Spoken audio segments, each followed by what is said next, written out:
ਅਸੀਂ ਕਰ ਰਹੇ ਹਾਂ ਬੀਐਡ ਫਸਟ ਈਅਰ ਦਾ ਜੋ ਆਪਣਾ teaching of Punjabi the paper ਹੈ। ਤਾਂ ਇਸ ਵਿੱਚ ਆਪਾਂ ਪੰਜਾਬੀ ਅਧਿਆਪਨ ਨੂੰ ਲੈ ਕੇ ਗੱਲ ਕਰ ਰਹੇ ਸੀਗੇ ਕਿ ਪੰਜਾਬੀ ਅਧਿਆਪਨ ਵਿੱਚ ਕੀ ਜੋ ਗੱਲਾਂ ਨੇ ਉਹ ਧਿਆਨ ਰੱਖਣੀਆਂ ਜ਼ਰੂਰੀ ਹੁੰਦੀਆਂ ਨੇ। ਪਿਛਲੇ ਲੈਕਚਰ 'ਚ ਜਿਵੇਂ ਆਪਾਂ ਕੀਤਾ ਸੀਗਾ ਕਿ ਪੰਜਾਬੀ ਅਧਿਆਪਨ ਦੇ ਕੁਝ ਜਿਹੜੇ ਸਿਧਾਂਤ ਨੇ ਤੇ ਕੁਝ ਸਿੱਖਿਆ ਸੂਤਰ ਨੇ ਉਹਨਾਂ ਨੂੰ ਕਿਵੇਂ ਜ਼ਰੂਰੀ ਸਮਝਿਆ ਗਿਆ ਹੈ ਜਾਂ ਉਹਨਾਂ ਦੀ ਕੀ ਜ਼ਰੂਰਤ ਹੁੰਦੀ ਹੈ। ਤੇ ਹੁਣ ਆਪਾਂ ਕਰ ਰਹੇ ਹਾਂ ਪੰਜਾਬੀ ਅਧਿਆਪਨ ਦੇ ਉਦੇਸ਼ ਕਿ ਜਿਹੜੇ ਏਮਸ ਨੇ, ਏਮਸ ਆਫ ਕੀ ਆ ਟੀਚਿੰਗ ਪੰਜਾਬੀ, ਉਹ ਸਾਡੇ ਲਈ ਕਿਉਂ ਜ਼ਰੂਰੀ ਨੇ, ਕਿਹੋ ਜਿਹੇ ਜਿਹੜੇ ਸਾਡੇ ਉਦੇਸ਼ ਨੇ ਉਹ ਹੋਣੇ ਜ਼ਰੂਰੀ ਹੈ। ਜੇਕਰ ਆਪਾਂ ਗੱਲ ਕਰੀਏ ਉਦੇਸ਼ਾਂ ਦੀ ਤਾਂ ਉਦੇਸ਼ ਕੀ ਹੈ, ਸਿਰਫ ਇੱਕ ਪੜ੍ਹਾਈ ਲਈ ਹੀ ਨਹੀਂ ਕਿ ਆਪਾਂ ਕੁਝ ਪੜ੍ਹ ਰਹੇ ਹਾਂ, ਕੁਝ ਸਿੱਖ ਰਹੇ ਹਾਂ। ਆਪਾਂ ਆਪਣੀ ਲਾਈਫ ਵਿੱਚ ਕੋਈ ਵੀ ਕੰਮ ਕਰ ਰਹੇ ਹਾਂ, ਆਪਣੀ ਜ਼ਿੰਦਗੀ ਵਿੱਚ ਸਾਨੂੰ ਆਪਣੀ ਜੋ ਮੰਜ਼ਿਲ ਹੈ ਉਹ ਪ੍ਰਾਪਤ ਕਰਨ ਵਾਸਤੇ ਕੁਝ ਉਦੇਸ਼ ਬਣਾਉਣੇ ਪੈਂਦੇ ਨੇ, ਕੁਝ ਇੱਕ ਆਪਣੇ ਜਿਹੜੇ ਲਕਸ਼ ਨੇ, ਕੁਝ ਜਿਹੜੇ ਟੀਚੇ ਨੇ ਉਹ ਮਿੱਥਣੇ ਪੈਂਦੇ ਨੇ ਕਿ ਆਪਾਂ ਨੇ ਕੀ ਕਰਨਾ, ਕਿਵੇਂ ਕਰਨਾ, ਕਦੋਂ ਕਰਨਾ, ਤਾਂ ਜੋ ਆਪਾਂ ਜ਼ਿੰਦਗੀ 'ਚ ਪ੍ਰਾਪਤ ਕਰਨਾ ਚਾਹੁੰਦੇ ਹਾਂ ਜਾਂ ਜ਼ਿੰਦਗੀ 'ਚ ਬਣਨਾ ਚਾਹੁੰਦੇ ਹਾਂ ਉਹ ਆਪਣਾ ਇੱਕ ਟਾਈਮ ਸਿਰ ਪੂਰਾ ਹੋ ਸਕੇ। ਤਾਂ ਸੇਮ ਚੀਜ਼ ਇੱਥੇ ਪੰਜਾਬੀ ਅਧਿਆਪਨ ਦੀ ਆ, ਕਿਉਂਕਿ ਬਿਨਾਂ ਕਿਸੇ ਉਦੇਸ਼ਾਂ ਤੋਂ ਜਿਹੜਾ ਕੰਮ ਕਰਨਾ ਗਾ ਉਹ ਮਨੁੱਖ ਲਈ ਹਨੇਰੇ 'ਚ ਟੱਕਰਾਂ ਮਾਰਨ ਤੋਂ ਜ਼ਿਆਦਾ ਹੋਰ ਕੁਝ ਨਹੀਂ ਆ। ਉਹ ਹਨੇਰੇ 'ਚ ਤੀਰ ਛੱਡਣ ਵਾਲੀ ਗੱਲ ਹੈ ਕਿ ਕਿਤੇ ਦਾ ਜਾ ਕੇ ਲੱਗ ਹੀ ਜਾਣਾ ਹੈ। ਤਾਂ ਇਸ ਕਰਕੇ ਜਦੋਂ ਆਪਾਂ ਆਪਣੀ ਮੰਜ਼ਿਲ ਮਿੱਥਦੇ ਹਾਂ ਕਿ ਸਾਨੂੰ ਕਿਸ ਮੰਜ਼ਿਲ ਤੱਕ ਪਹੁੰਚਣਾ ਹੈ ਤਾਂ ਉਸ ਮੰਜ਼ਿਲ ਤੇ ਆਪਾਂ ਕਿਵੇਂ ਪਹੁੰਚਣਾ ਉਸ ਦੇ ਲਈ ਵੀ ਕੁਛ ਇੱਕ ਜਿਹੜੇ ਉਦੇਸ਼ ਆ ਉਹ ਬਣਾਉਣੇ ਪੈਂਦੇ ਨੇ। ਤਾਂ ਸਾਡੇ ਜਿਹੜੇ ਇੱਕ ਸਿੱਖਿਆ ਸ਼ਾਸਤਰੀ ਰਹੇ ਨੇ, ਬਹੁਤ ਹੀ ਜਿਹੜੇ ਆਪਣੇ ਵਧੀਆ ਸਿੱਖਿਆ ਸ਼ਾਸਤਰੀ ਸੀਗੇ, ਕਾਰਟਰ ਗੁੱਡ ਦੇ ਨਾਮ ਤੇ ਜਿਹੜੇ ਸਿੱਖਿਆ ਸ਼ਾਸਤਰੀ ਸੀਗੇ ਉਹਨਾਂ ਦਾ ਮੰਨਣਾ ਹੈ ਕਿ ਜਿਹੜੇ ਉਦੇਸ਼ ਹੁੰਦੇ ਨੇ ਉਹ ਪੂਰਵ ਨਿਰਧਾਰਿਤ ਨਿਸ਼ਾਨਾ ਹੁੰਦੇ ਨੇ ਕਿਸੇ ਵੀ ਕੰਮ ਲਈ, ਕਿਸੇ ਵੀ ਟੀਚੇ ਲਈ ਨਾ ਪਹਿਲਾਂ ਮਿੱਥਿਆ ਗਿਆ ਨਿਸ਼ਾਨਾ ਹੁੰਦਾ ਉਹ ਜਿਹੜੇ ਸਾਨੂੰ ਉਸ ਕੰਮ ਲਈ ਜਾਂ ਫਿਰ ਇਸ ਕਿਰਿਆ ਲਈ ਮਾਰਗਦਰਸ਼ਨ ਕਰਦਾ ਗਾ।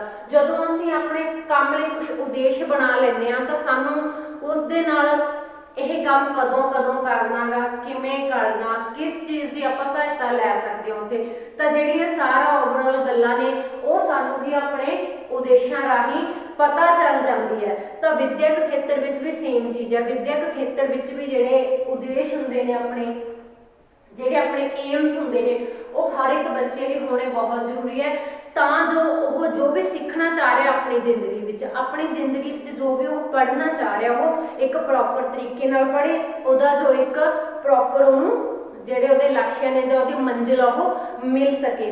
ਤੇ ਹੁਣ ਆਪਾਂ ਗੱਲ ਕਰਦੇ ਹਾਂ ਕਿ ਸਾਨੂੰ ਕਿਹੜੇ ਜਿਹੜੇ ਉਦੇਸ਼ ਆ ਉਹਨਾਂ ਵੱਲ ਧਿਆਨ ਦੇਣ ਦੀ ਜ਼ਰੂਰਤ ਹੈ। ਸਭ ਤੋਂ ਪਹਿਲਾਂ ਆਪਾਂ ਗੱਲ ਕਰਦੇ ਹਾਂ ਗ੍ਰਹਿਣਾਤਮਕ ਉਦੇਸ਼ ਦੀ।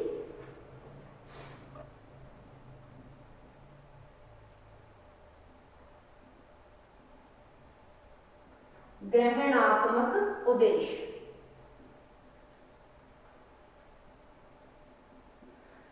ਹੁਣ ਇਹ ਗ੍ਰਹਿਣਾਤਮਕ ਉਦੇਸ਼ ਕੀ ਹੁੰਦਾ? ਗ੍ਰਹਿਣਾਤਮਕ ਦਾ ਮਤਲਬ ਹੁੰਦਾ ਗਾ ਕਿਸੇ ਵੀ ਚੀਜ਼ ਨੂੰ ਗ੍ਰਹਿਣ ਕਰਨਾ। ਤਾਂ ਗ੍ਰਹਿਣਾਤਮਕ ਉਦੇਸ਼ ਵਿੱਚ ਸਭ ਤੋਂ ਆਪਾਂ ਜਿਹੜਾ ਵਧੀਆ ਅਰਥ ਲੈ ਸਕਦੇ ਹਾਂ, ਸਭ ਤੋਂ ਸਰਲ ਜਿਹੜਾ ਅਰਥ ਲੈ ਸਕਦੇ ਹਾਂ ਉਹ ਹੈ ਮਾਤ ਭਾਸ਼ਾ ਨੂੰ ਜਿਹੜੀ ਗ੍ਰਹਿਣ ਕਰਨ ਦੀ ਸ਼ਕਤੀ। ਮਾਤ ਭਾਸ਼ਾ ਨੂੰ ਗ੍ਰਹਿਣ ਕਰਨ ਦੀ ਜਿਹੜੀ ਸ਼ਕਤੀ ਆ ਉਹ ਬੱਚੇ ਦੀ ਉਸ ਵਿੱਚ ਵਾਧਾ ਕਰਨਾ। ਜਦੋਂ ਆਪਾਂ ਹੁਣ ਉਸਨੂੰ ਪੰਜਾਬੀ ਅਧਿਆਪਨ ਕਰਵਾ ਰਹੇ ਹਾਂ, ਪੰਜਾਬੀ ਉਸਨੂੰ ਸਿਖਾ ਰਹੇ ਹਾਂ ਤਾਂ ਸਾਨੂੰ ਇਸ ਉਦੇਸ਼ ਨੂੰ ਮੁੱਖ ਰੱਖਣਾ ਬਹੁਤ ਜ਼ਿਆਦਾ ਜ਼ਰੂਰੀ ਹੈ।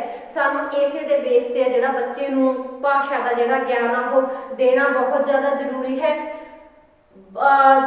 ਹੁਣ ਜਿਹੜਾ ਬੱਚਾ ਉਹ ਕਿੱਥੋਂ ਸਿੱਖੂਗਾ? ਉਹ ਸੁਣ ਕੇ ਸਿੱਖੂਗਾ ਜਾਂ ਫਿਰ ਪੜ੍ਹ ਕੇ ਸਿੱਖੂਗਾ, ਤਾਂ ਹੀ ਉਹ ਆਪਣੇ ਵਿਚਾਰ ਹੈ ਜਿਹੜੇ ਅੱਗੇ ਬੋਲ ਕੇ ਜਾਂ ਫਿਰ ਲਿਖ ਕੇ ਦੂਸਰਿਆਂ ਤਰਫ ਪਹੁੰਚਾਊਗਾ। ਤਾਂ ਇਸ ਕਰਕੇ ਬੱਚੇ ਦੀ ਜਿਹੜੀ ਸੁਣਨ ਦੀ ਸਮਰੱਥਾ ਹੈ ਜਾਂ ਜਿਹੜੀ ਪੜ੍ਹਨ ਦੀ ਸਮਰੱਥਾ ਹੈ ਉਸ ਨੂੰ ਵਿਕਸਿਤ ਕਰਨ ਤੇ ਧਿਆਨ ਦੇਣਾ ਬਹੁਤ ਜ਼ਿਆਦਾ ਜ਼ਰੂਰੀ ਹੈ। ਅਗਰ ਬੱਚੇ ਦੀ ਸੁਣਨ ਦੀ ਕਲਾ ਦੀ ਜਿਹੜੀ ਪੜ੍ਹਨ ਦਾ ਜਿਹੜਾ ਕੌਸ਼ਲ ਉਹ ਨਿਪੁੰਨ ਹੋਊਗਾ, ਉਸ ਵਿੱਚ ਬੱਚਾ ਨਿਪੁੰਨਤਾ ਹਾਸਿਲ ਕਰ ਲਊਗਾ ਤਾਂ ਸਾਡਾ ਜਿਹੜਾ ਪੰਜਾਬੀ ਅਧਿਆਪਨ ਹੈ ਇਹ ਸਕਸੈਸਫੁਲ ਹੋ ਜਾਊਗਾ। ਸਾਡਾ ਪੰਜਾਬੀ ਸਿਖਾਉਣ ਦਾ ਜਿਹੜਾ ਮੰਤਵ ਹੈ ਉਹ ਕੀ ਆ, ਅਸੀਂ ਉਸਨੂੰ ਪੂਰੀ ਤਰੀਕੇ ਨਾਲ ਪਾ ਲਵਾਂਗੇ, ਉਹ ਇੱਕ ਸਫਲ ਰੂਪ ਵਿੱਚ ਅਸਲੀ ਜਾਮੇ ਤੱਕ ਜਿਹੜਾ ਹੈਗਾ ਪਹੁੰਚ ਜਾਊਗਾ। ਤਾਂ ਜਦੋਂ ਆਪਾਂ ਗ੍ਰਹਿਣਾਤਮਕ ਉਦੇਸ਼ ਦੀ ਗੱਲ ਕਰਦੇ ਹਾਂ ਤਾਂ ਉਸ ਟਾਈਮ ਤੇ ਜਿਹੜੀ ਬੱਚੇ ਦੀ ਉਮਰ ਹੈ, ਬੱਚੇ ਦੀ ਜਿਹੜੀ ਉਹਦਾ ਮਾਨਸਿਕ ਪੱਧਰ ਹੈ, ਉਸ ਦਾ ਧਿਆਨ ਰੱਖਣਾ ਵੀ ਬਹੁਤ ਜ਼ਰੂਰੀ ਹੈ।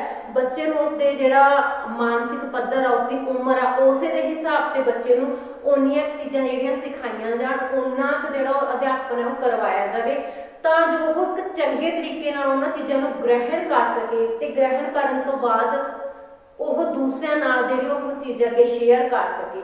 ਤਾਂ ਇਸ ਕਰਕੇ ਜਿਹੜਾ ਗ੍ਰਹਿਣਾਤਮਕ ਉਦੇਸ਼ ਹੈ, ਇਹਦੇ ਵਾਸਤੇ ਇਹ ਸਾਰੀਆਂ ਗੱਲਾਂ ਧਿਆਨ ਰੱਖਣੀਆਂ ਬਹੁਤ ਜ਼ਿਆਦਾ ਜਿਹੜੀ ਜ਼ਰੂਰੀ ਹੈ, ਕਿਉਂਕਿ ਜਿਵੇਂ ਜਿਵੇਂ ਬੱਚਾ ਭਾਸ਼ਾ ਦਾ ਗਿਆਨ ਸਿੱਖਦਾ ਜਾਊਗਾ, ਭਾਸ਼ਾ ਉੱਤੇ ਪਕੜ ਕਰਦਾ ਜਾਊਗਾ, ਤਾਂ ਉਹ ਭਾਸ਼ਾ ਨੂੰ ਓਨੀ ਹੀ ਡੂੰਘਾਈ ਨਾਲ ਸੋਚਦਾ ਜਾਊਗਾ, ਓਨੀ ਹੀ ਡੂੰਘਾਈ ਨਾਲ ਉਹ ਵਿਚਾਰ ਵਟਾਂਦਰੇ ਕਰੂਗਾ ਤੇ ਉਹਦੇ ਸ਼ਬਦ ਭੰਡਾਰ ਵਿੱਚ ਲਗਾਤਾਰ ਵਾਧਾ ਹੁੰਦਾ ਰਹੂਗਾ। ਤੇ ਅੱਗੇ ਆਪਾਂ ਗੱਲ ਕਰਦੇ ਹਾਂ ਪ੍ਰਗਟਾਤਮਕ ਉਦੇਸ਼ ਦੀ। ਦੂਸਰੇ ਨੰਬਰ ਤੇ ਆਪਾਂ ਗੱਲ ਕਰਾਂਗੇ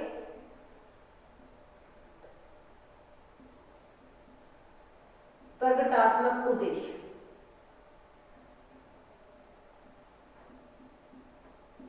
ਹੁਣ ਆਪਾਂ ਪਹਿਲਾਂ ਗੱਲ ਕੀਤੀ ਸੀ ਗ੍ਰਹਿਣ ਕਰਨ ਦੀ, ਹੁਣ ਕੀ ਆ ਪ੍ਰਗਟਾ ਕਰਨ ਦੀ, ਕਿਉਂਕਿ ਬੱਚਾ ਪ੍ਰਗਟਾ ਵੀ ਤਾਂ ਉਹੀ ਕਰੂਗਾ ਜਿਹੜਾ ਉਹਨੇ ਗ੍ਰਹਿਣ ਕੀਤਾ, ਜੋ ਇਨਪੁਟ ਆ ਰਹੀ ਆ, ਆਊਟਪੁੱਟ ਉਸੇ ਦੇ ਬੇਸ ਤੇ ਜਾਣੀ ਆ। ਤਾਂ ਇਸ ਕਰਕੇ ਜਿਹੜਾ ਪ੍ਰਗਟਾਤਮਕ ਉਦੇਸ਼ ਆ ਉਹ ਗ੍ਰਹਿਣਾਤਮਕ ਉਦੇਸ਼ ਨਾਲ ਬਹੁਤ ਜ਼ਿਆਦਾ ਸੰਬੰਧ ਰੱਖਦਾ, ਜਾਂ ਕਹੀਏ ਕਿ ਇਹਨਾਂ ਦਾ ਗੂੜਾ ਸੰਬੰਧ ਹੈ।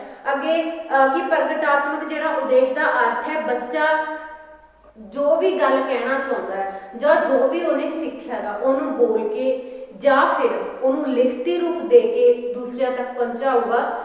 ਆਪਣੇ ਜਿਹੜੇ ਵਿਚਾਰ ਵਟਾਂਦਰਾ ਉਹ ਬੋਲ ਕੇ ਜਾਂ ਫਿਰ ਲਿਖ ਕੇ ਦੂਜਿਆਂ ਨੂੰ ਸਮਝਾਊਗਾ। ਤੇ ਇਸ ਤੇ ਕੀ ਆ, ਜਿਹੜਾ ਬੱਚਾ ਜਿੰਨੀ ਚੰਗੀ ਤਰ੍ਹਾਂ ਉਹ ਸਿੱਖੂਗਾ, ਜਿੰਨੀ ਚੰਗੀ ਤਰ੍ਹਾਂ ਉਹਨੇ ਗ੍ਰਹਿਣ ਕੀਤਾ ਹੋਊਗਾ, ਉਨੀ ਹੀ ਚੰਗੀ ਤਰ੍ਹਾਂ ਕੀ ਉਹ ਆਪਣਾ ਪ੍ਰਗਟਾ ਕਰ ਸਕਦਾ ਹੈ। ਭਾਵਾਂ ਨੂੰ ਪ੍ਰਗਟ ਕਰਨ ਲਈ ਉਹਨੂੰ ਭਾਸ਼ਾ ਦੀ ਜਿਹੜੀ ਜ਼ਰੂਰਤ ਹੈ ਉਹ ਪੈਂਦੀ ਹੈ। ਤਾਂ ਭਾਸ਼ਾ ਦੀ ਮਿਠਾਸ ਤੇ ਪ੍ਰਭਾਵਸ਼ੀਲਤਾ ਇਹਦੇ ਵਿੱਚ ਤਾਂ ਹੀ ਆਊਗੀ ਜਦੋਂ ਉਹਦਾ ਜਿਹੜਾ ਗ੍ਰਹਿਣਾਤਮਕ ਉਦੇਸ਼ ਆ ਉਹ ਪੂਰਾ ਹੋਇਆ ਹੋਊਗਾ। ਪ੍ਰਗਟਾ ਕਰਨ ਲਈ ਜਿਹੜੀ ਭਾਸ਼ਾ ਦੀ ਮਿਠਾਸ ਤੇ ਜਿਹੜੀ ਪ੍ਰਭਾਵਸ਼ੀਲਤਾ ਚਾਹੀਦੀ ਆ, ਉਹ ਕੀ ਕਰਦੀ ਆ, ਜਿੰਨੇ ਚੰਗੇ ਤਰੀਕੇ ਨਾਲ ਆਪਾਂ ਉਸ ਚੀਜ਼ ਨੂੰ ਗ੍ਰਹਿਣ ਕਰਾਂਗੇ ਤੇ ਉਨੇ ਚੰਗੇ ਤਰੀਕੇ ਨਾਲ ਹੀ ਅਸੀਂ ਉਹਨੂੰ ਪ੍ਰਗਟਾ ਕਰ ਸਕਦੇ ਹਾਂ। ਭਾਸ਼ਾ ਤੇ ਉਨੀ ਹੀ ਜਿਹੜੀ ਆਪਣੀ ਪਕੜ ਮਜ਼ਬੂਤ ਹੋਊਗੀ, ਉਨੇ ਹੀ ਵਧੀਆ ਤਰੀਕੇ ਨਾਲ ਆਪਾਂ ਦੂਸਰਿਆਂ ਤੱਕ ਜਿਹੜੇ ਉਹ ਵਿਚਾਰ ਨੇ ਉਹ ਪਹੁੰਚਾ ਸਕਦੇ ਹਾਂ।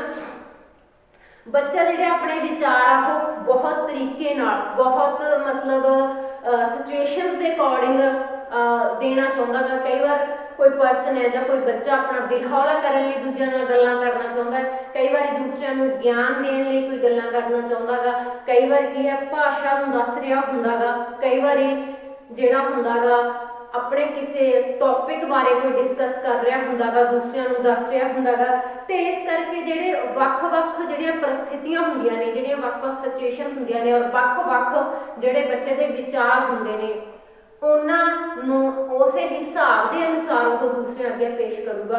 ਹੁਣ ਅਗਰ ਕੋਈ ਬੱਚਾ ਆਪਣਾ ਦਿਲ ਹੌਲਾ ਕਰਨਾ ਚਾਹ ਰਿਹਾ, ਅਗਰ ਕੋਈ ਇਨਸਾਨ ਆਪਣਾ ਦਿਲ ਹੌਲਾ ਕਰਨਾ ਚਾਹ ਰਿਹਾ ਹੈਗਾ, ਤਾਂ ਉਹ ਜਿਹੀ ਸਿਚੁਏਸ਼ਨ ਦੇਖੂਗਾ, ਸਾਹਮਣੇ ਵਾਲੇ ਪਰਸਨ ਨੂੰ ਦੇਖੂਗਾ ਕਿ ਇਹ ਕਿਵੇਂ ਦਾ ਗਾ, ਮੈਂ ਇਹਨਾਂ ਅੱਗੇ ਕਿੰਨਾ ਆਪਣੇ ਵਿਚਾਰ ਰੱਖ ਸਕਦਾ ਗਾ।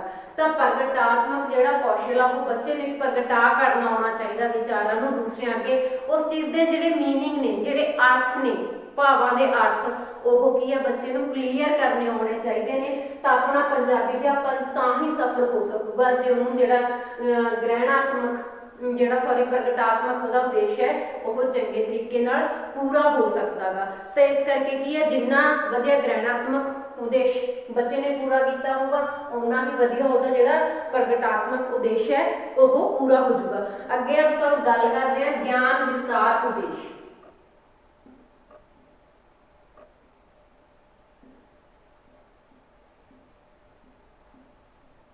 ਗਿਆਨ ਵਿਸਤਾਰ ਉਦੇਸ਼, ਗਿਆਨ ਦਾ ਵਾਧਾ ਕਰਨਾ। ਹੁਣ ਗਿਆਨ ਇਹੋ ਜਿਹੀ ਚੀਜ਼ ਆ ਜਿਹਦਾ ਕੋਈ ਏਰੀਆ ਨਹੀਂ ਆ, ਕੋਈ ਲਿਮਿਟ ਨਹੀਂ ਆ। ਆਪਾਂ ਕਿਸੇ ਵੀ ਉਮਰ ਵਿੱਚ, ਕਿਸੇ ਵੀ ਸਮੇਂ ਆਪਾਂ ਗਿਆਨ ਲੈ ਸਕਦੇ ਹਾਂ। ਤਾਂ ਗਿਆਨ ਵਿੱਚ ਵਾਧਾ ਕਰਨਾ ਵੀ ਕੀ ਹੈਗਾ ਗਾ, ਜਿਹੜਾ ਗਿਆਨ ਦਾ ਵਿਸਤਾਰ ਕਰਨਾ, ਉਹ ਵੀ ਪੰਜਾਬੀ ਅਧਿਆਪਨ ਦਾ ਉਦੇਸ਼ ਹੈ। ਕਿ ਹਰੇਕ ਬੱਚੇ ਵਿੱਚ ਨਾ ਇੱਕ ਕੁਦਰਤੀ ਰੂਪ ਤੇ ਪ੍ਰਵਿਰਤੀ ਹੁੰਦੀ ਆ, ਉਹ ਸਿੱਖਣਾ ਚਾਹੁੰਦਾ ਗਾ, ਉਹ ਛੋਟੀਆਂ-ਛੋਟੀਆਂ ਗੱਲਾਂ ਨੂੰ ਸਿੱਖਣਾ ਚਾਹੁੰਦਾ ਗਾ। ਕਿਉਂਕਿ ਤੁਹਾਨੂੰ ਪਤਾ ਹੈ ਕਿ ਜਿਹੜੇ ਬੱਚੇ ਨੇ ਨਾ ਉਹ ਜ਼ਿਆਦਾ ਕ੍ਰੀਏਟਿਵ ਹੁੰਦੇ ਨੇ, ਔਰ ਉਹ ਹਰ ਗੱਲ ਦਾ ਤਹਿ ਤੱਕ ਜਾਣ ਦੀ ਕੋਸ਼ਿਸ਼ ਕਰਦੇ ਆ, ਛੋਟੀਆਂ ਛੋਟੀਆਂ ਗੱਲਾਂ 'ਚੋਂ ਹੋਰ ਗੱਲਾਂ ਕੱਢਦੇ ਤੁਰੇ ਜਾਂਦੇ ਨੇ। ਤਾਂ ਉਹ ਆਪਣੇ ਆਲੇ ਦੁਆਲੇ ਦੇ ਵਾਤਾਵਰਣ ਵਿੱਚ ਜੋ ਵੀ ਉਹਨੂੰ ਘਰੇ ਮਿਲਦਾ ਗਾ ਜਾਂ ਆਪਣੀ ਸੁਸਾਇਟੀ ਵਿੱਚ ਮਿਲਦਾ ਜਾਂ ਫਿਰ ਆਪਣੇ ਸਕੂਲ ਵਿੱਚ ਉਹਨੂੰ ਆਲਾ ਦੁਆਲਾ ਦਾ ਵਾਤਾਵਰਣ ਹੈ ਉਹਦੀ ਭਰਪੂਰ ਜਾਣਕਾਰੀ ਲੈਣ ਦੀ ਕੋਸ਼ਿਸ਼ ਕਰਦਾ, ਹਮੇਸ਼ਾ ਉਹਦੀ ਡੂੰਘਾਈ ਤੱਕ ਜਾਣ ਦੀ ਕੋਸ਼ਿਸ਼ ਕਰਦਾ। ਤੇ ਆਪਣੇ ਪੰਜਾਬੀ ਅਧਿਆਪਨ ਦਾ ਜਿਹੜਾ ਉਦੇਸ਼ ਆ ਉਹ ਮੁੱਖ ਉਦੇਸ਼ ਹੀ ਕੀ ਆ ਕਿ ਆਪਾਂ ਉਸਦੇ ਗਿਆਨ ਦਾ ਵਿਸਤਾਰ ਕਰੀਏ, ਬੱਚੇ ਨੂੰ ਹਰ ਇੱਕ ਛੋਟੀ ਤੋਂ ਛੋਟੀ ਗੱਲ ਹੈ ਜਿਹੜੀ ਜਾਂ ਫਿਰ ਛੋਟੀ ਤੋਂ ਛੋਟੀ ਜਿਹੜੀ ਜਾਣਕਾਰੀ ਉਸਨੂੰ ਉਪਲਬਧ ਕਰਵਾਈਏ, ਉਸਨੂੰ ਪ੍ਰੋਵਾਈਡ ਕੀਤੀ ਜਾਵੇ ਤਾਂ ਜੋ ਬੱਚੇ ਦਾ ਗਿਆਨ ਵਿਸਤਾਰ ਹੋ ਸਕੇ। ਇਸ ਤੋਂ ਇਲਾਵਾ ਜੇ ਆਪਾਂ ਗੱਲ ਕਰਦੇ ਹਾਂ ਆਪਣਾ ਜਿਹੜਾ ਪ੍ਰਾਚੀਨ ਗਿਆਨ ਆ, ਪੁਰਾਣੇ ਸਮੇਂ ਤੋਂ ਜੋ ਚੱਲਿਆ ਆ ਰਿਹਾ, ਪ੍ਰਾਚੀਨ ਸਮੇਂ ਤੋਂ ਜਿੰਨਾ ਵੀ ਆਪਣੇ ਰਿਸ਼ੀ ਮੁਨੀਆਂ ਨੇ ਜਾਂ ਫਿਰ ਹੋਰ ਆਪਣੇ ਜਿਹੜੇ ਬੁੱਧੀਜੀਵੀ ਸੀਗੇ ਉਹਨਾਂ ਨੇ ਗਿਆਨ ਨੂੰ ਕਿਤਾਬਾਂ ਵਿੱਚ ਸੰਜੋ ਕੇ ਰੱਖਿਆ, ਕਿਤਾਬਾਂ ਰਾਹੀਂ ਸਾਂਭ ਕੇ ਰੱਖਿਆ ਹੋਇਆ ਗਾ। ਤਾਂ ਫਿਰ ਆਪਾਂ ਅਧਿਆਪਨ ਦੇ ਨਾਲ ਪੰਜਾਬੀ ਅਧਿਆਪਨ ਦੇ ਨਾਲ ਕੀ ਆ ਆਪਾਂ ਉਹ ਸਾਰਾ ਗਿਆਨ ਹੈ ਜਿਹੜਾ ਉਹ ਬੱਚੇ ਨੂੰ ਦੱਸ ਸਕਦੇ ਹਾਂ, ਤਾਂ ਕਰਕੇ ਜੋ ਬੱਚੇ ਦਾ ਗਿਆਨ ਦਾ ਵਿਸਤਾਰ ਹੈ ਉਹਦੇ ਵਿੱਚ ਵਾਧਾ ਹੋਵੇ। ਤੇ ਇਸ ਤਰ੍ਹਾਂ ਜਿਹੜਾ ਗਿਆਨ ਵਿਸਤਾਰ ਹੈ ਉਹ ਪੰਜਾਬੀ ਅਧਿਆਪਨ ਦਾ ਬੜਾ ਹੀ ਮਹੱਤਵਪੂਰਨ ਆਪਾਂ ਉਦੇਸ਼ ਉਸ ਨੂੰ ਮੰਨ ਸਕਦੇ ਹਾਂ। ਅੱਗੇ ਆਪਾਂ ਗੱਲ ਕਰਦੇ ਹਾਂ ਵਿਚਾਰ ਸ਼ਕਤੀ ਦਾ ਉਦੇਸ਼।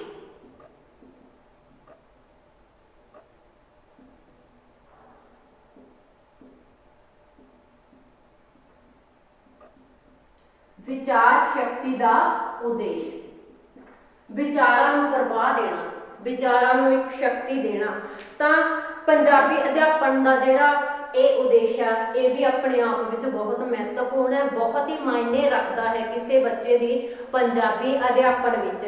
ਮਾਤ ਭਾਸ਼ਾ ਜਿਹੜੀ ਬੱਚਿਆਂ ਵਿੱਚ ਜਿਹੜੀ ਸੋਚਣ ਦੀ ਸ਼ਕਤੀ ਹੈ ਜਾਂ ਸੋਚਣ ਦੀ ਪ੍ਰਵਿਰਤੀ ਉਹਨੂੰ ਤੇਜ਼ ਕਰਦੀ ਹੈ ਤੇ ਉਹਦੇ ਜਿਹੜੇ ਵਿਚਾਰਾਂ ਦੀ ਸ਼ਕਤੀ ਹੈ, ਜਿਹੜਾ ਉਹਦਾ ਵਿਚਾਰਾਂ ਦਾ ਹੜ ਹੈ ਉਹਨੂੰ ਕੀ ਆ ਉਹਨੂੰ ਇੱਕ ਤਾਕਤਵਰ ਰੂਪ ਦਿੰਦੀ ਆ, ਉਹਨੂੰ ਤਾਕਤ ਪ੍ਰਦਾਨ ਕਰਦੀ ਹੈ। ਮਾਤ ਭਾਸ਼ਾ ਬੱਚਾ ਸੌਖੀ ਤਰ੍ਹਾਂ ਨਾਲ ਸਿੱਖ ਸਕਦਾ ਹੈ ਕਿਉਂਕਿ ਮਾਤ ਭਾਸ਼ਾ ਉਹਦੀ ਨੈਚੁਰਲੀ ਹੈ, ਉਹ ਇੱਕ ਨੈਚੁਰਲ ਵੇ ਨਾਲ ਸਿੱਖਦਾ ਹੈ। ਤਾਂ ਜਦੋਂ ਵੀ ਬੱਚਾ ਕਿਸੇ ਵੀ ਗੱਲ ਬਾਰੇ ਸੋਚਦਾ ਹੈ ਉਹਦੇ ਮਨ ਵਿੱਚ ਜੋ ਵੀ ਵਿਚਾਰ ਆਉਂਦੇ ਨੇ ਉਹ ਡਾਇਰੈਕਟਲੀ ਮਾਤ ਭਾਸ਼ਾ ਵਿੱਚ ਸੋਚਦਾ, ਕਿਉਂਕਿ ਉਹ ਬਹੁਤ ਸੌਖੇ ਤਰੀਕੇ ਨਾਲ ਉਹ ਸੋਚਦਾ ਗਾ ਔਰ ਬਹੁਤ ਹੀ ਆਪਾਂ ਕਹਿ ਦਈਏ ਇੱਕ ਮੀਨਿੰਗਫੁਲ ਤਰੀਕੇ ਨਾਲ ਉਹ ਸੋਚ ਸਕਦਾ ਗਾ, ਉਹਨੂੰ ਜ਼ਿਆਦਾ ਜ਼ੋਰ ਦੇਣ ਦੀ ਜ਼ਰੂਰਤ ਨਹੀਂ ਪੈਂਦੀ ਆਪਣੇ ਦਿਮਾਗ ਤੇ। ਤਾਂ ਵਿਚਾਰ ਸ਼ਕਤੀ ਜਦੋਂ ਮਜ਼ਬੂਤ ਉਦੋਂ ਹੁੰਦੀ ਹੈ ਜਦੋਂ ਬੱਚੇ ਦੀ ਭਾਸ਼ਾ ਉੱਪਰ ਪਕੜ ਹੁੰਦੀ ਹੈ। ਇਹ ਪਕੜ ਜਿਹੜੀ ਸਭ ਤੋਂ ਜ਼ਿਆਦਾ ਬੱਚੇ ਦੀ ਹੁੰਦੀ ਹੈ ਮਾਤ ਭਾਸ਼ਾ ਉੱਪਰ ਹੁੰਦੀ ਹੈ ਆਪਣੀ। ਤਾਂ ਪੰਜਾਬੀ ਅਧਿਆਪਨ ਦਾ ਇਹ ਉਦੇਸ਼ ਹੈ ਕਿ ਜਿਹੜੇ ਬੱਚੇ ਦੀ ਵਿਚਾਰ ਸ਼ਕਤੀ ਹੈ, ਜਿਹੜੇ ਬੱਚੇ ਦੇ ਅੰਦਰ ਵਿਚਾਰਾਂ ਦਾ ਹੜ ਹੁੰਦਾ ਗਾ ਉਸ ਨੂੰ ਹੋਰ ਮਜ਼ਬੂਤ ਬਣਾਇਆ ਜਾਵੇ, ਉਸ ਨੂੰ ਮੌਲਿਕ ਰੂਪ ਵਿੱਚ ਜਿਹੜਾ ਸੋਚਣ ਲਈ ਪ੍ਰੇਰਿਤ ਕੀਤਾ ਜਾਵੇ, ਉਸ ਨੂੰ ਵਿਚਾਰਾਂ ਜਿਹੜੇ ਵਿਚਾਰ ਆਉਂਦੇ ਨੇ ਉਹਨੂੰ ਐਨਾਲਾਈਜ਼ ਕਰਨ ਵਾਸਤੇ ਉਸ ਨੂੰ ਪ੍ਰੇਰਿਤ ਕੀਤਾ ਜਾਵੇ ਤੇ ਉਹਨਾਂ ਦੀ ਸੋਚ ਨੂੰ ਵਿਸ਼ੇ ਨੂੰ ਜਿਹੜਾ ਉਹਨਾਂ ਦਾ ਸੋਚ ਦਾ ਵਿਸ਼ਾ ਹੁੰਦਾ ਗਾ ਉਹਨੂੰ ਇੱਕ ਉਸਾਰੂ ਦਿਸ਼ਾ ਦਿੱਤੀ ਜਾਵੇ ਔਰ ਉਸਾਰੂ ਦਿਸ਼ਾ ਦੇ ਕੇ ਉਹਨੂੰ ਇੱਕ ਤਰਕ ਸੰਗਤ ਤਰੀਕੇ ਨਾਲ ਪੇਸ਼ ਕਰਨ ਦੀ ਜਿਹੜੀ ਉਹਨੂੰ ਵੱਲ ਬਖਸ਼ਿਆ ਜਾਵੇ। ਤਾਂ ਇਹ ਬਹੁਤ ਇੱਕ ਮਹੱਤਵਪੂਰਨ ਉਦੇਸ਼ ਹੈ ਕਿ ਵਿਚਾਰ ਸ਼ਕਤੀ ਦਾ ਜਿਹੜਾ ਉਦੇਸ਼ ਹੈ। ਅੱਗੇ ਆਪਾਂ ਗੱਲ ਕਰਦੇ ਹਾਂ ਤਰਕ ਸ਼ਕਤੀ ਦਾ ਵਿਕਾਸ। ਤਰਕ ਸ਼ਕਤੀ ਦਾ ਵਿਕਾਸ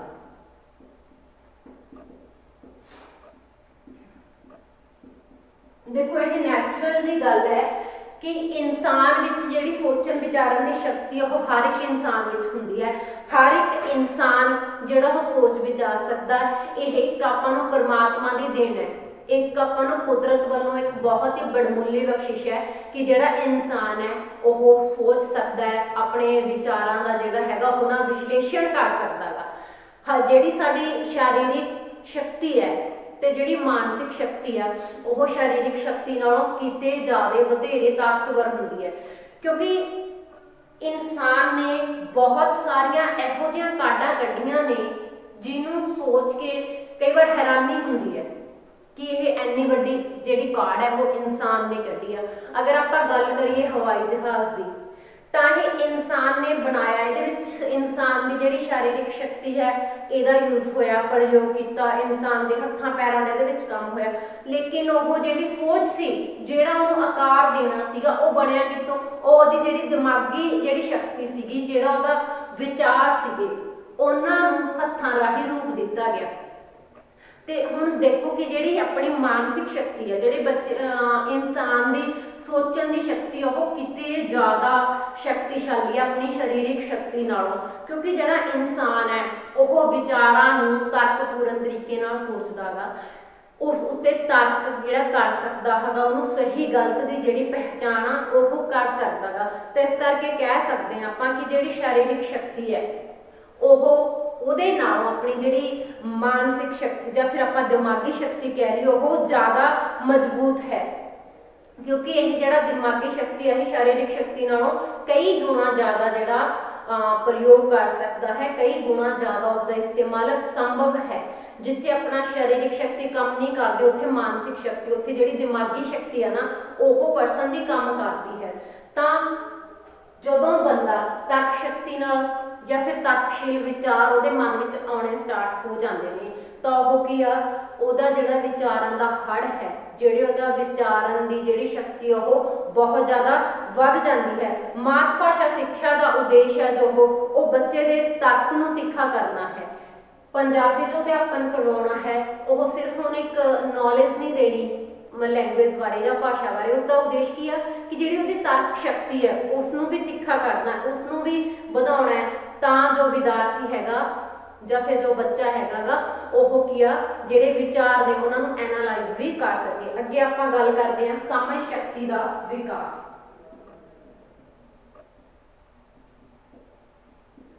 ਸਮਝ ਸ਼ਕਤੀ ਦਾ ਵਿਕਾਸ ਇਹ ਵੀ ਤਾਂ ਆਪਾਂ ਤਰਕ ਸ਼ਕਤੀ ਵਾਂਗ ਹੀ ਲੈ ਸਕਦੇ ਹਾਂ, ਚੀਜ਼ਾਂ ਨੂੰ ਸਮਝਣ ਦਾ। ਮਾਤ ਭਾਸ਼ਾ ਸਿੱਖਿਆ ਨਾਲ ਜਿਵੇਂ ਤਰਕ ਸ਼ਕਤੀ ਵੱਧਦੀ ਹੈ, ਬੱਚਾ ਸੋਚ ਵਿਚਾਰ ਕਰਦਾ ਹੈ, ਬੱਚਾ ਹਰ ਵਿਚਾਰ ਤੇ ਜੋ ਤਰਕ ਵਿਤਰਕ ਕਰਦਾ ਹੈ ਉਸ ਦੀ ਸਮਝ ਵੱਧਦੀ ਹੈ, ਉਸ ਨੂੰ ਉਹ ਜਿਸ ਵੀ ਟੌਪਿਕ ਤੇ ਉਹ ਤਰਕ ਵਿਤਰਕ ਕਰੂਗਾ ਉਹਨੂੰ ਉਹਦੇ ਚੰਗੇ ਦਾ ਵੀ ਪਤਾ ਲੱਗੂਗਾ, ਉਹਦੇ ਜਿਹੜੇ ਮਾੜਾ ਪਾਸਾ ਉਹਦਾ ਵੀ ਪਤਾ ਚੱਲੂਗਾ। ਮਤਲਬ ਉਹਨੂੰ ਉਸ ਟੌਪਿਕ ਦੇ ਉਸ ਚੀਜ਼ ਦੇ ਦੋਨੇ ਪਹਿਲੂਆਂ ਬਾਰੇ ਗਿਆਨ ਆਊਗਾ, ਉਹਦੀ ਜਿਹੜੀ ਸਮਝ ਆ ਉਹ ਦੋਨੇ ਪਹਿਲੂਆਂ ਬਾਰੇ ਬਣੂਗੀ। ਉਸ ਦਾ ਜਿਹੜਾ ਆਪਾਂ ਕਹਿ ਦਈਏ ਪੋਜ਼ਿਟਿਵ ਪੱਖ ਵੀ ਉਹਨੂੰ ਸਮਝ ਚ ਆਊਗਾ ਔਰ ਉਸਦਾ ਨੈਗੇਟਿਵ ਜਿਹੜਾ ਪੱਖ ਹੈ ਉਹ ਚੀਜ਼ ਵੀ ਉਸਨੂੰ ਸਮਝ ਚ ਆਊਗੀ। ਜਦੋਂ ਉਹ ਇੰਨਾ ਤਰਕ ਵਿਤਰਕ ਕਰਨਾ ਸਟਾਰਟ ਹੋ ਜਾਊਗਾ, ਜਦੋਂ ਉਹਨੂੰ ਇੰਨੀ ਸਮਝ ਆਉਣੀ ਸਟਾਰਟ ਹੋ ਜੂਗੀ ਤਾਂ ਉਹ ਕੀ ਹੈ ਪਰਸਨ, ਉਹ ਬੱਚਾ ਹੋਰ ਵੀ ਜ਼ਿਆਦਾ ਅਕਲਮੰਦ ਹੋ ਜੂਗੀ ਔਰ ਜਿਹੜੀ ਕਿਸੇ ਵੀ ਚੀਜ਼ ਨੂੰ ਸਿੱਖਣ ਵਿੱਚ ਉਸ ਪਰਸਨ ਦੀ ਜਿਹੜੀ ਸਮਝ ਸ਼ਕਤੀ ਆ ਉਹ ਬਹੁਤ ਹੀ ਜ਼ਿਆਦਾ ਜਿਹੜੀ ਅਹਿਮ ਭੂਮਿਕਾ ਅਦਾ ਕਰਦੀ ਹੈ ਉੱਥੇ। ਤਾਂ ਜਦੋਂ ਬੱਚਾ ਸਿੱਖਣਾ ਸਟਾਰਟ ਕਰਦਾ ਹੈ ਉਹ ਆਪਣੀ ਸਮਝ ਸ਼ਕਤੀ ਦੇ ਨਾਲ ਹਰ ਇੱਕ ਚੀਜ਼ ਦੇ ਜਿਹੜਾ ਠੀਕ ਪੱਖ ਹੈ ਉਹਨੂੰ ਕੀ ਆ ਆਪਣੀ ਜ਼ਿੰਦਗੀ ਵਿੱਚ ਅਸਲੀ ਰੂਪ ਵਿੱਚ ਜਿਹੜਾ ਲਾਗੂ ਕਰਨ ਵਿੱਚ ਕਾਮਯਾਬ ਹੋ ਜਾਂਦਾ ਗਾ। ਤੇ ਉਹ ਕੀ ਆ ਆਪਣੀ ਜਿਹੜੀ ਮੰਜ਼ਿਲ ਨੇ, ਜਿਹੜੇ ਆਪਣੇ ਉਹਨੇ ਟੀਚੇ ਮਿੱਥੇ ਹੋਏ ਨੇ ਉਹ ਆਪਣੇ ਪਾ ਲੈਂਦਾ ਹੈ, ਆਪਣੀ ਮੰਜ਼ਿਲ ਵੱਲ ਨੂੰ ਸਹੀ ਦਿਸ਼ਾ ਵਿੱਚ ਵਧਣਾ ਸਟਾਰਟ ਹੋ ਜਾਂਦਾ। ਅੱਗੇ ਆਪਾਂ ਗੱਲ ਕਰਦੇ ਹਾਂ ਭਾਸ਼ਾ ਯੋਗਤਾ ਦਾ ਉਦੇਸ਼ ਜਾਂ ਫਿਰ ਭਾਸ਼ਾ ਯੋਗਤਾ ਦਾ ਵਿਕਾਸ। ਕੀ ਉਦੇਸ਼ ਹੈਗਾ ਭਾਸ਼ਾ ਯੋਗਤਾ ਦਾ ਵਿਕਾਸ?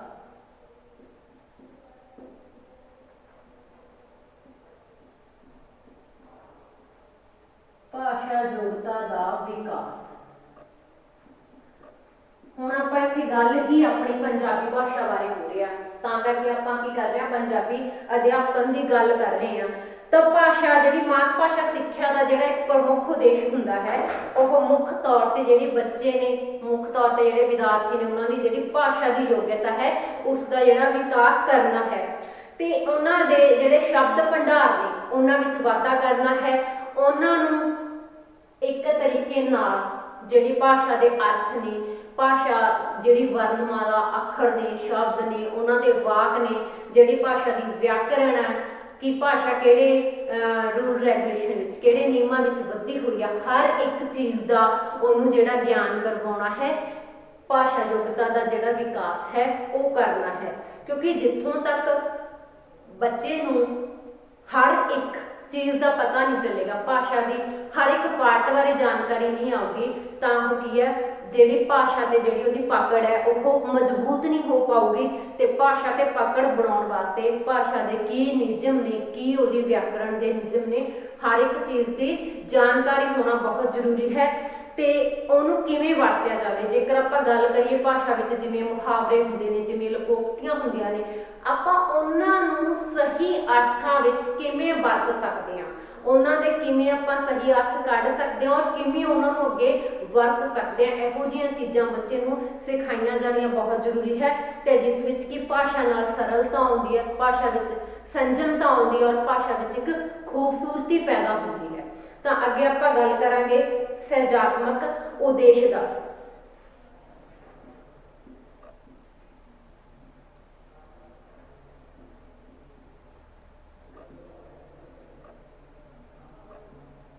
ਸਹਿਜਾਤਮਕ ਉਦੇਸ਼।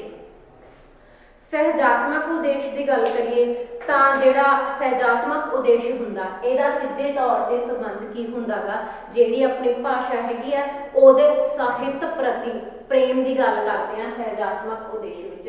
ਕਿਉਂਕਿ ਜਿਹੜਾ ਸਾਹਿਤ ਹੈ, ਜਿਹੜਾ ਭਾਸ਼ਾ ਦਾ ਜਿਹੜਾ ਸਾਹਿਤ ਦਾ ਉਦੇਸ਼ ਹੈ, ਉਹਦਾ ਜਿਹੜਾ ਸਿੱਧੇ ਤਰ੍ਹਾਂ ਤੇ ਅਗਰ ਆਪਾਂ ਅਰਥ ਲਈਏ ਉਹ ਹੁੰਦਾ ਗਾ ਜਿਵੇਂ ਸਤਿਅਮ ਸ਼ਿਵਮ ਸੁੰਦਰਮ, ਇਹ ਚੀਜ਼ਾਂ ਹੁੰਦੀਆਂ ਨੇ। ਹੁਣ ਆਪਾਂ ਜੇ ਗੱਲ ਕਰੀਏ ਕਿ ਜਿਹੜੇ ਸਾਰੇ ਵਿਦਿਆਰਥੀ ਹੁੰਦੇ ਨੇ ਕਲਾਸ ਵਿੱਚ, ਅਗਰ ਆਪਾਂ ਗੱਲ ਕਰੀਏ ਕਿ 15 ਵਿਦਿਆਰਥੀ ਬੈਠੇ ਨੇ, 15 ਦੇ 15 ਜਿਹੜੇ ਵਿਦਿਆਰਥੀ ਨੇ ਉਹਨਾਂ ਵਿੱਚ ਇੰਨੀ ਕਪੈਸਿਟੀ ਨਹੀਂ ਹੁੰਦੀ ਜਾਂ ਫਿਰ ਉਹ ਇੰਨੇ ਕਾਬਿਲ ਨਹੀਂ ਹੁੰਦੇ ਕਿ ਸਾਹਿਤ ਦੀ ਮੌਲਿਕ ਰਚਨਾ ਕਰ ਸਕਣ, ਕਿ ਉਹ ਕਵਿਤਾ ਲਿਖ ਸਕਣ ਜਾਂ ਵਾਰਤਕ ਲਿਖ ਸਕਣ, ਕੋਈ ਕਹਾਣੀ, ਕੋਈ ਨਾਵਲ ਜਾਂ ਕੋਈ ਨਾਟਕ ਲਿਖ ਸਕਣ।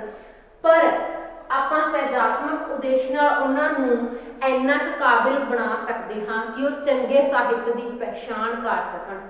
ਚੰਗੇ ਸਾਹਿਤ ਦੀ ਜਦੋਂ ਬੱਚੇ ਨੂੰ ਪਹਿਚਾਣ ਹੋ ਜਾਂਦੀ ਹੈ ਤਾਂ ਬੱਚਾ ਆਟੋਮੈਟਿਕਲੀ ਕੀ ਹੁੰਦਾ ਗਾ, ਚੰਗੇ ਸਾਹਿਤ ਪ੍ਰਤੀ ਉਹਦਾ ਜਿਹੜਾ ਪਿਆਰ ਹੈ ਉਹ ਪੈਦਾ ਹੋ ਜਾਂਦਾ ਹੈ। ਬੱਚੇ ਨੂੰ ਚੰਗੇ ਸਾਹਿਤ ਦੀ ਪਹਿਚਾਣ ਹੋ ਜਾਂਦੀ ਹੈ ਤੇ ਉਹ ਸਲਾਉਣ ਵਾਲਾ ਕੰਮ ਹੈ ਜਿਹੜਾ ਉਹ ਹੋ ਜਾਂਦਾ ਹੈ। ਤਾਂ ਇਸ ਕਰਕੇ ਕੀ ਆ, ਇੱਕ ਸਹਿਜਾਤਮਕ ਜਿਹੜਾ ਉਦੇਸ਼ ਹੈ ਸਾਨੂੰ ਉਹ ਪੂਰੀ ਤਰ੍ਹਾਂ ਤੇ ਆਪਣੇ ਜਿਹੜਾ ਅਧਿਆਪਨ ਉਹਦੇ ਵਿੱਚ ਲਾਗੂ ਕਰਨ ਦੀ ਜ਼ਰੂਰਤ ਹੁੰਦੀ ਹੈ। ਅੱਗੇ ਆਪਾਂ ਗੱਲ ਕਰਦੇ ਹਾਂ ਸਿਰਜਣਾਤਮਕ ਉਦੇਸ਼। ਸਿਰਜਣਾਤਮਕ ਉਦੇਸ਼। ਸਿਰਜਣਾਤਮਕ ਦਾ ਕੀ ਮਤਲਬ ਹੁੰਦਾ, ਕਿਸੇ ਵੀ ਚੀਜ਼ ਦੀ ਸਿਰਜਣਾ ਕਰਨੀ, ਕਿਸੇ ਕਵਿਤਾ ਲਿਖਣੀ, ਕਿਸੇ ਕਹਾਣੀ ਲਿਖਣੀ ਜਾਂ ਫਿਰ ਨਾਵਲ ਲਿਖਣਾ, ਇੱਕ ਤਰ੍ਹਾਂ ਦਾ ਉਹਨੂੰ ਬਣਾਉਣਾ, ਉਹਦੀ ਸਿਰਜਣਾ ਕਰਨੀ। ਤਾਂ ਮਾਤ ਭਾਸ਼ਾ ਦੇ ਜੋ ਸਿਰਜਣਾਤਮਕ ਉਦੇਸ਼ ਹੈ, ਇਸ ਵਿੱਚ ਆਪਾਂ ਕਿਸੇ ਬੱਚੇ ਦਾ ਮਾਤ ਭਾਸ਼ਾ ਵਿੱਚ ਮੌਲਿਕ ਰਚਨਾ ਕਰਨ ਨੂੰ ਸਿਖਾਉਣ ਤੋਂ ਹੈ। ਕਿਉਂਕਿ ਜਦੋਂ ਕਲਾਸ ਵਿੱਚ ਬੱਚੇ ਪੜ੍ਹ ਰਹੇ ਹੁੰਦੇ ਨੇ, ਕੁਛ ਇੱਕ ਟਾਈਮ ਬਾਅਦ ਜਿਹੜੇ ਅਧਿਆਪਕ ਹੁੰਦੇ ਨੇ, ਅਧਿਆਪਕ ਨੂੰ ਇਹ ਪਤਾ ਲੱਗ ਜਾਂਦਾ ਕਿ ਕਿਸ ਬੱਚੇ ਦਾ ਜਿਹੜਾ ਇੰਟਰਸਟ ਆ ਉਹ ਕਿਸ ਸਾਹਿਤ ਦੇ ਜਿਹੜੇ ਕਿਸ ਪਾਠ ਵੱਲ ਹੈ। ਸਾਹਿਤ ਕਿਹੜਾ ਬੱਚਾ ਕਿ ਜਿਹੜਾ ਉਹ ਕਵਿਤਾ ਲਿਖ ਸਕਦਾ, ਕਵਿਤਾ ਵਿੱਚ ਜ਼ਿਆਦਾ ਇੰਟਰਸਟ ਰੱਖਦਾ ਹੈ, ਕਿਹੜਾ ਬੱਚਾ ਹੈਗਾ ਜਿਹੜਾ ਉਹ ਵਾਰਤਕ ਵੱਲ ਜ਼ਿਆਦਾ ਉਹਦਾ ਲਗਾਵ ਹੈ, ਕਿਸ ਬੱਚੇ ਦਾ ਜਿਹੜਾ ਝੁਕਾਅ ਹੈ ਉਹ ਨਾਟਕ ਵੱਲ ਹੈ। ਤਾਂ ਸਿਰਜਣਾਤਮਕ ਉਦੇਸ਼ ਵਿੱਚ ਅਸੀਂ ਬੱਚਿਆਂ ਦੇ ਇੰਟਰਸਟ ਦੇ ਅਕੋਰਡਿੰਗ ਅਸੀਂ ਉਹਨਾਂ ਨੂੰ ਇੱਕ ਸਿਰਜਣਾਤਮਕ ਸ਼ਕਤੀ ਜਿਹੜੀ ਹੈਗੀ ਉਹਨਾਂ ਦੀ ਉਹਨੂੰ ਬਾਹਰ ਕੱਢਣ ਦੀ ਕੋਸ਼ਿਸ਼ ਕਰ ਸਕਦੇ ਹਾਂ। ਬੱਚਿਆਂ ਦਾ ਜਿਹੜਾ ਟੈਲੈਂਟ ਹੈ ਉਹ ਆਪਾਂ ਬਾਹਰ ਕੱਢ ਸਕਦੇ ਹਾਂ। ਤਾਂ ਸਿਰਜਣਾਤਮਕ ਉਦੇਸ਼ ਵਿੱਚ ਆਪਾਂ ਬੱਚਿਆਂ ਨੂੰ ਜਿਹੜੇ ਸਾਹਿਤ ਦੀ ਰਚਨਾ ਕਰਨੀ ਆਪਾਂ ਸਿਖਾ ਸਕਦੇ ਹਾਂ। ਬੱਚਿਆਂ ਦੀ ਜਿਹੜੀ ਪ੍ਰਤਿਭਾ ਹੈ ਨਿਖਰ ਕੇ ਸਾਹਮਣੇ ਆ ਸਕਦੀ ਹੈ। ਤਾਂ ਉਹ ਬੱਚਾ ਅੱਗੇ ਜਾ ਕੇ ਉਸ ਚੀਜ਼ ਨੂੰ ਇੱਕ ਆਪਣਾ ਕੈਰੀਅਰ ਵੀ ਬਣਾ ਸਕਦਾ ਹੈ। ਤਾਂ ਉਹ ਫਿਊਚਰ 'ਚ ਕੀ ਉਹਦੀ ਰੋਜੀ ਰੋਟੀ ਦੇ ਤੌਰ ਤੇ ਵੀ ਉਹ ਸਾਹਮਣੇ ਨਿਕਲ ਕੇ ਆ ਸਕਦੀ ਹੈ। ਇਸ ਕਰਕੇ ਅਧਿਆਪਨ ਦੇ ਸਮੇਂ ਸਾਨੂੰ ਜਿਹੜਾ ਸਿਰਜਣਾਤਮਕ ਉਦੇਸ਼ ਹੈ ਇਸ ਉੱਤੇ ਵਿਸ਼ੇਸ਼ ਧਿਆਨ ਦੇਣ ਦੀ ਜ਼ਰੂਰਤ ਹੁੰਦੀ ਹੈ।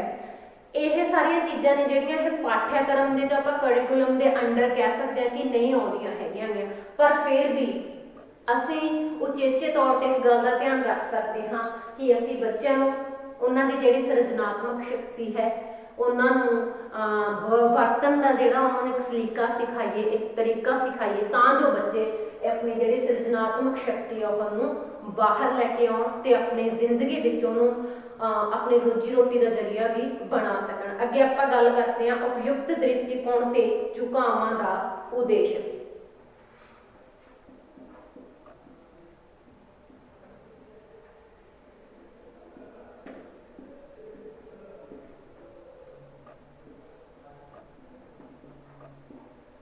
ਤੇ ਝੁਕਾਵਾਂ ਦਾ ਉਦੇਸ਼।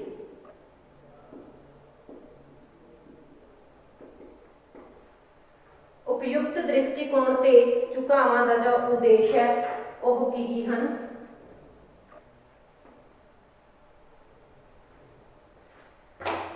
ਇਸ ਉਦੇਸ਼ ਦਾ ਅਰਥ ਹੈ ਕਿ ਵਿਦਿਆਰਥੀ ਵਿੱਚ ਉਪਯੁਕਤ ਦ੍ਰਿਸ਼ਟੀਕੋਣ ਤੇ ਜੋ ਝੁਕਾਵ ਨੇ ਉਹਨਾਂ ਦਾ ਵਿਕਾਸ ਕੀਤਾ ਜਾਵੇ। ਇਸ ਦੇ ਉਦੇਸ਼ ਦੇ ਅੰਤਰਗਤ ਇਸ ਜਿਹੜਾ ਉਦੇਸ਼ ਹੈ ਇਹਦੇ ਅੰਡਰ ਕੀ ਕੁਝ ਆਉਂਦਾ ਹੈ, ਇਹਦੇ ਅੰਡਰ ਆਉਂਦਾ ਹੈ ਕਿ ਜਿਹੜਾ ਸਾਹਿਤ ਦੇ ਪ੍ਰਤੀ ਉਹਨਾਂ ਦੀਆਂ ਰੁਚੀਆਂ ਨੇ, ਉਹਨਾਂ ਦੀਆਂ ਜਿਹੜੀਆਂ ਸਦ ਪ੍ਰਵਿਰਤੀਆਂ ਨੇ ਉਹਨਾਂ ਦਾ ਵਿਕਾਸ ਕੀਤਾ ਜਾਵੇ, ਕਿਉਂਕਿ ਹਰ ਬੱਚੇ ਦਾ ਜਿਹੜਾ ਦ੍ਰਿਸ਼ਟੀਕੋਣ ਹੈ ਉਹ ਸਾਹਿਤ ਦੇ ਅਲੱਗ-ਅਲੱਗ ਭਾਗ ਵੱਲ ਹੁੰਦਾ ਗਾ ਔਰ ਅਲੱਗ-ਅਲੱਗ ਤਰੀਕੇ ਦਾ ਉਹ ਦ੍ਰਿਸ਼ਟੀਕੋਣ ਹੁੰਦਾ ਉਹਨਾਂ ਦਾ। ਤਾਂ ਬੱਚੇ ਦਾ ਦ੍ਰਿਸ਼ਟੀਕੋਣ ਤੇ ਜਿਹੜੇ ਉਹਦੇ ਝੁਕਾਅ ਨੇ ਉਹ ਕਿਸ ਪਾਰਟ